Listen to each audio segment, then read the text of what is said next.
Breaking news. Supreme court ने अरविंद केजरीवाल की जमानत मंजूर कर ली।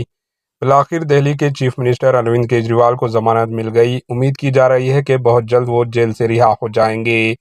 सुप्रीम कोर्ट ने आज जमानत की दरख्वास्त पर समाअत करते हुए कहा कि हम अरविंद केजरीवाल को 10 लाख रुपए की जमानती बॉन्ड्स के साथ जमानत पर रिहा करने की हिदायत देते हैं। मजीद तफसीलात का इंतजार है। Bureau report, HN news.